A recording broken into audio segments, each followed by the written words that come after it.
Social మీడియాలో ఓ ప్రసంగం ఇప్పుడు వైరల్ అవుతోంది. ఆ ప్రసంగంలో వినిపిస్తున్న మాటలు శ్రీశ్రీ కవిత్వం, ప్రజాస్వామ్యంపై ఘాటు వ్యాఖ్యలు విని చాలా మంది అలా అనుకుంటున్నారు. అది జగన్మోహన్ రెడ్డి గురించి అని చాలా మంది చాలా రకాలుగా చెబుతున్నారు. అయితే నిజం ఏమిటంటే అది ఎవరు అడ్డుకోలేని ప్రజాస్వామ్యాన్ని గురించి మాట్లాడుతూ తమిళనాడుకు చెందిన కమల్ హాసన్ చేసిన ప్రసంగం. కమల్ హాసన్ తన మొదటి సభా ప్రసంగంలో ఎలక్షన్ కమిషన్ చేపట్టిన ఎస్ఐఆర్ స్పెషల్ ఇంటెన్సివ్ రివిజన్ పై ఆందోళన వ్యక్తం చేశారు.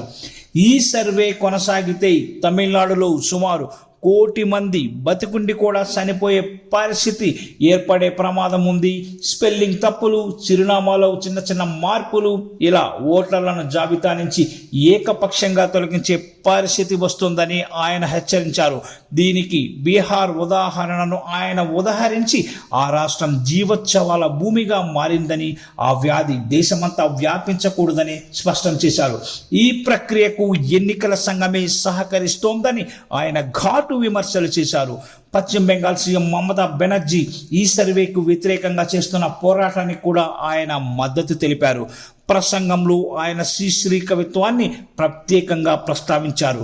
జగన్నాథ రథ చక్రాలు వస్తున్నాయి అని చదివి ప్రజాస్వామ్య భారతాన్ని ఎవరు అడ్డుకోలేరని బలంగా చెప్పారనేది ప్రత్యేకమైంది. నేనేం చెబుతున్నానో తెలుగు వారికి అర్థమవుతుందని ఆయన మరీ నొక్కి చెప్పారు. అయితే ఈ ప్రసంగాన్ని జగన్మోహన్ రెడ్డికి ఆపాదిస్తూ వైరల్ వీడియోలు వస్తున్నాయి. అది పూర్తిగా తప్పు, fake narrative. YS Jaganmohan Reddy, Andhra Pradesh ప్రభుత్వం, వైఎస్ఆర్సీపీకి దీనికి సంబంధం లేదు. కమల్ హాసన్ ఎక్కడా ఈ పేర్లు ప్రస్తావించలేదు.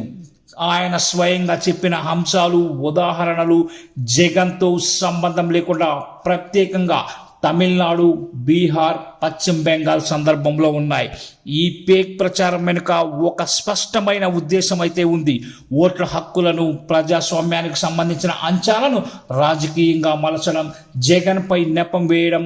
ఇది ప్రజాస్వామ్యంపై చర్చ కాదు, ప్రజలను గందరగోళంలోకి నింపే ప్రయత్నమే. ఫ్యాక్ట్స్ను వదిలేసి భావోద్వేగాల మీద ఆధారపడి చేసిన ప్రచారం మాత్రమే ఇది. మిత్రులారా, ఈ ప్రసంగం వైరల్ అవుతుంది అని నమ్మేయకండి. నిజం ఏంటో తెలుసుకోవడానికి ముందు ఎవరు మాట్లాడారు, ఎక్కడ మాట్లాడారు, ఎప్పుడు మాట్లాడారు, ఎందుకు మాట్లాడారు అనే 4 ప్రశ్నలకు సమాధానం వెతకండి. నిజం ఏమిటంటే ఈ ప్రసంగం కమల్ హాసన్ ప్రజాస్వామ్య పరిరక్షణ మీద చేసిన ప్రసంగం, జగన్మోహన్ రెడ్డి గురించి కాదని పూర్తిగా తెలుసుకోవాలి.